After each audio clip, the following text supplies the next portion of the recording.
stuck at home in quarantine. 5 o'clock, why not have a drink with me? Good afternoon, happy hump day, happy Wednesday. Hope you all are having a good week. I had a bit of a rough morning this morning. I was up a little bit later than I should have been on a Zoom with some West Coasters who obviously have different hours than being on West Coast time. And just was up a little bit later than I'm used to and should have. But it hurt a little bit when the dogs got me up at 6:15 to feed them and let them out. But luckily I was able to fall back asleep a little bit after that. And otherwise it was a good day. Yeah, like a medium busy work day, had some meetings, had a staff meeting I attended, and overall pretty good. No real complaints. It was pretty nice out. Helen and I went for a nice walk around lunchtime. The sun was out. I did not wear a jacket, and it was good. We went just a short walk, like a 15-minute walk with the dogs, but it was quite nice. And I'm excited now to make some cocktails for me and for Helen. We're going to make 2 different cocktails tonight. Looks like we have Ben in the chat. Hello, Ben. Tom and Peg. Hi, Dad. Hi, Mom. Good to see you guys. Helen is here. She gets to see the, and then taste the fruit of my labor. And Keith in the house. Hello, hello, hello. So tonight I'm excited. We're going to make 2 cocktails that were created both by female bartenders, and I always like to give a shout out to the great women bartenders in the world. And we're gonna make one that is a classic pre-prohibition cocktail by probably the most famous woman bartender of all time, and then a second, which is a much more current, recent cocktail that was invented locally in the Boston area. So more on that in a second. So that one, the Bohemian, will be for Helen to sip on, as I think she has another 5:30 Zoom with some friends. And I know that's one of her faves, so I'll make her that. But first, let's start with this cocktail called the Hanky Panky. Now, the Hanky Panky is like I said, a classic pre-Prohibition era cocktail that was invented at the American Bar, which is at the Savoy Hotel in London. And one of the cool things about cocktail history is that really for the last 140 years, bartenders have been making cocktail recipe books and publishing them. And one of the most famous of all time is the Savoy cocktail book that was published in the 1920s. And that really codifies this recipe. But that book was authored by another famous guy, Harry Craddock, but he did not invent the drink. Who invented the drink was a woman named Ada Coleman, who was the manager at the Savoy Hotel Bar, American Bar at Savoy Hotel. And she was a bartender there for over 20 years. Very popular, and I think this is one of the most famous cocktails that has gone down in history. And just sifting through my cocktail books, it is in many of them. So it's in my Amaro book, it's in my the PDT series of books, and the Bartender's Manual by Jim Meehan, and then it's all over. So a very famous cocktail, and we're gonna make it tonight. And like I said, it's in my Amara book because it includes the addition of some Fernet Branca, which, as I've talked about before, is people have opinions about Fernet when you have it. And so if you're not expecting what you're about to get when you drink some Fernet, you're gonna just get punched in the face with herbs and barks and cola and menthol. Some people call it the hipster's mouthwash, but I think it's quite nice and really adds something nice. And then the other ingredients in this are going to be gin and sweet vermouth. And in the original recipe by Ada Coleman, she is using equal parts gin and sweet vermouth, and then just like a couple of dashes of Fernet.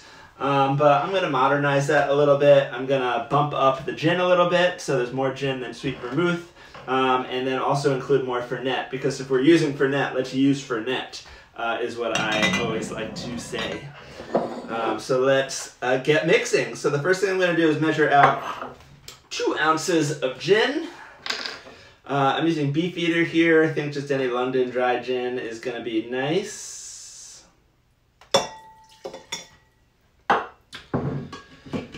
And then I'm going to use 1.5 ounces of sweet vermouth. So again, this is my homemade sweet vermouth. I'm going to need to make a new batch soon. Love this stuff.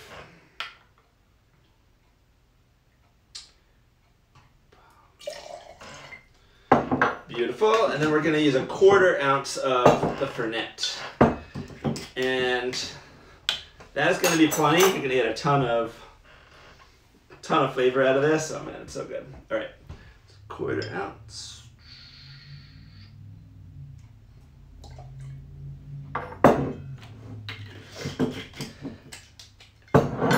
And that's it. So let me just grab some ice, and we will do some stirring of this.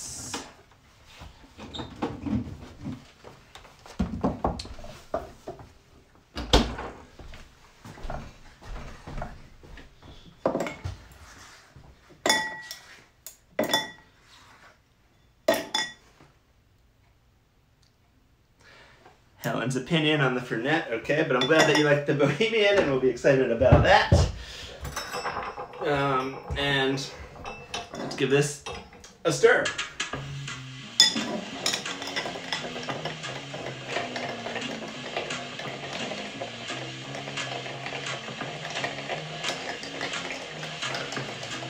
Now, it said that when she created this cocktail, she was making it for an actor named Charles Hawtrey.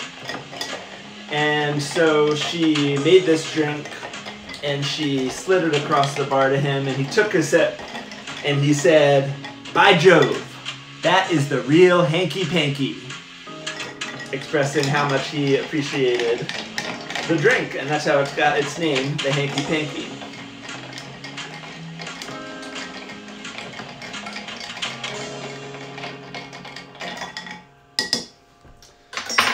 I'm going to use this beautiful Nicanora glass and give it a little strain. And for garnish, I'm going to use a orange peel, which I think will go nicely with the sweet vermouth and with the Fernet.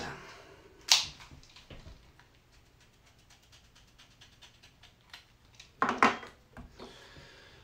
right. Orange on here, all around, give it a smack, and drop it in. And there we have the Hanky Panky. A nice, there are only a handful of like Fernet featured cocktails because it is so powerful and it brings so much. There aren't a ton of cocktails that can really have figured out how to properly balance it. But I'm always excited when I get to make one. And let's see how this is. Cheers.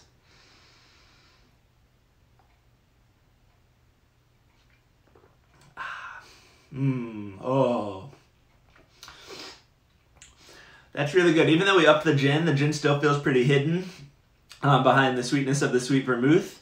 And then it has just enough Fernet to come through, but it does not punch you in the face, the Fernet. I can almost stand a little bit more of it. Oh man, that's good. All right. So that's the cocktail for me, the Hanky Panky. Next we're going to make another more modern cocktail. And what's kind of cool about this is one of the early woman bartenders, Ada Coleman, who made the Hanky Panky back in the 1910s. And now we're coming all the way up to a cocktail that was created in 2008 right here in the Boston area. And the other thing that I like to think a lot about is just the history, like I was saying a moment ago, about all the different cocktail books and cocktail recipe books that have existed. And I have this cool modern one here called Drink and Tell, a Boston Cocktail Book. And it's not like really well produced. The graphic design isn't the best, but I kind of like it. It's kind of like sweet in that way. And what's cool about it though is that it talks about, at least at the time of its publication, all of the cocktail scene. Let's see, copyright 2012. The cocktail scene in the Boston area, and also publishes a bunch of cocktails that were created at these Boston area bars. Not all of which I've been to, but many of which Helen and I have been to. Let's see. Do you maintain a recipe book for your favorite drinks? Good question, Tom. No, I do not. I kind of have my go-to cocktail books, but I don't keep like a record of what my favorites are. I feel like it would get unwieldy. There are a lot of like apps that try to do it, but I don't really like any of them. And I don't know, I would say like some drinks that, like an old-fashioned, Helen and I drink probably weekly. Definitely don't need a recipe book for that. And otherwise, no, I don't know, it's kind of, it's all up here. Just keep it all up here. We've got Olivia. Hello, Olivia, in the chat. Hope you are doing well. So the Bohemian was first introduced to us here in Boston. And I don't think at the time we knew that this was a sort of local Boston drink. But we were at the fantastic cocktail bar, the name of which is Drink, in Fort Point, which is a neighborhood here in Boston. And Helen always liked Saint Germain liqueur. And so this Drink is one of these cocktail bars where they don't have a menu. You sit down at the bar.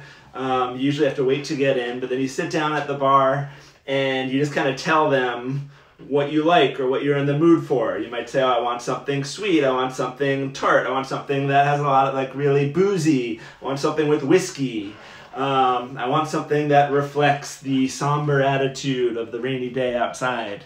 And these master mixologists behind the bar will create a cocktail for you. And one time they made Helen a Bohemian, and it was sort of like an instant one of her favorite drinks of all time. And of course, like, she likes it so much, she's like, oh, can you like tell me what's in this? I want to be able to recreate this. And he said like, oh yes, of course. And it turns out it is an equal parts drink, which is always a lot of fun, of gin, grapefruit juice, and Saint Germain liqueur, which was the ingredient that she pointed out. So I don't know if any of the Boston folks here have ever been to Drink, but we love it, and that's where Helen was first introduced to this. Now, I didn't really give it much thought about sort of like, oh, is this a cocktail that was invented locally, or is it just something that's like going around, or is it a classic cocktail? I don't know. And I couldn't find it really in any of my like more widespread cocktail books. But we like had the recipe and we would make it from time to time, and Helen for a while just always had some Saint Germains on our bar cart. And I feel like we haven't had it in a while. But I was excited to come across it in this Boston cocktail book and learn a little bit more about it. And it turns out that while we had it at this bar Drink, it was actually invented at a different bar in the Boston area, actually in Cambridge by Central Square, a bar called Green Street. Great cocktail bar. And there it was invented by the manager's name is Misty Kalkofen. And so again, we have another woman bartender who created a really great drink that I'm excited that we get to enjoy today. And so we are going to mix up our ingredients. Let me just make sure that I have the ounce that I need of this grapefruit juice. Got some new grapefruits when I went to the store yesterday. Perfect. Not a white grapefruit, but just a nice, I think these are Port Rubies, so they're a little tartar than I was hoping for when I had one for breakfast this morning, but Star Ruby grapefruit, but it's pretty good. All right. And one thing that we do remember is when they made this drink, they did use the, again, Helen's favorite Citadel gin. So this is just all of Helen's favorite things in this drink. And that's what I'm going to be using today. So we've got the grapefruit juice, 1 ounce of grapefruit juice, 1 ounce of Citadel gin, and then we're going to use 1 ounce of Saint Germain liqueur, which is an elderflower liqueur that I feel like really blew up and got popular about 10 years ago. And we don't have a big bottle of it, but for some reason we have one of these like scaled down mini bottles, which if I hold it up close enough to the camera, it'll look like a big bottle, but it's actually this tiny little bottle here. But I always think it's super cute when they make the little nips like in the same design as the fancy bottle.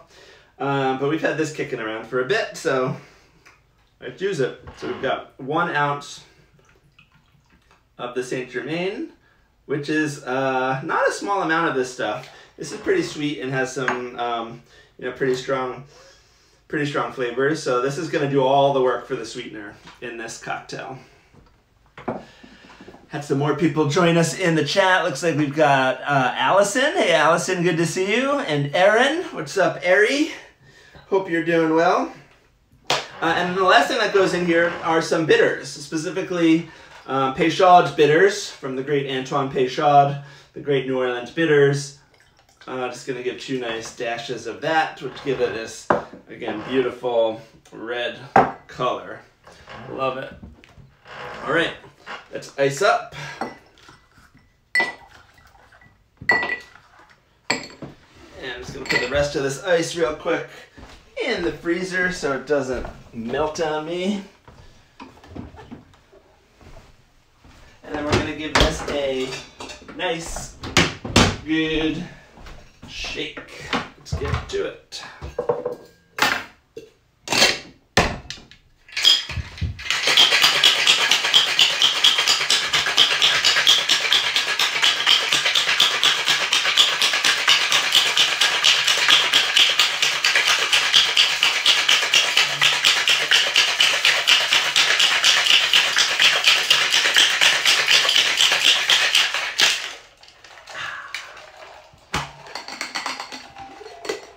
Cracker open.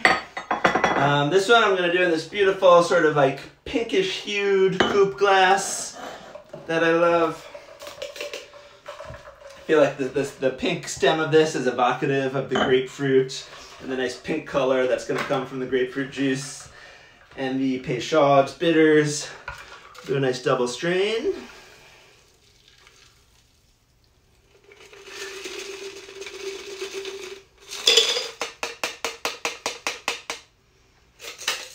And there we have the Bohemian. Gonna have a little bit more of my Hanky Panky. And I don't think Helen will begrudge me if I have maybe 1 sip of this drink over here.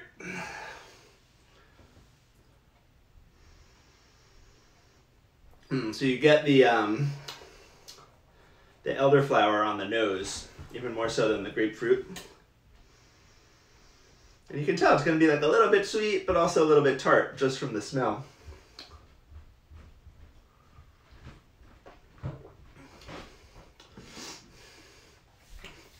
Oh wow, such like an interesting balanced drink.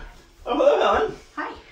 I was just tasting your drink, just doing some quality control to make sure that it was all set for you. Yeah, yeah. You have the Bohemian. Thank you so much.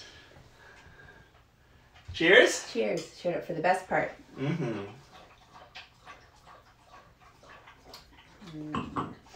It's okay. What do you think? Tell me about what it tastes like. Tastes like grapefruit, but it has like a sweetened undertone that I'm sure comes from the vermouth. There's no vermouth, but from the Saint Germain's. There's no vermouth? Nope. Stop paying attention. There's vermouth in mine. In yours. Oh, that must be. Really? Maybe if that Saint Germain is old. Maybe the grapefruit just tastes like. Yeah. You need grapefruit. Anyway, it's tasty. Yeah. But I feel like it. Oh, surprised. Yeah. Yeah. Almost like maple syrup. Wowzers. Just telling you what I taste, Ryan. That's all I'm asking for. Hi, Bruce. Everybody's come to be here. All right, so 2 great cocktails from 2 great female bartenders. And I hope you have a great night. Hope you enjoy your cocktails. Sure I will. Everybody else, hope you have a great night. It's 5 o'clock. Why not have a drink with me? Cheers, everyone.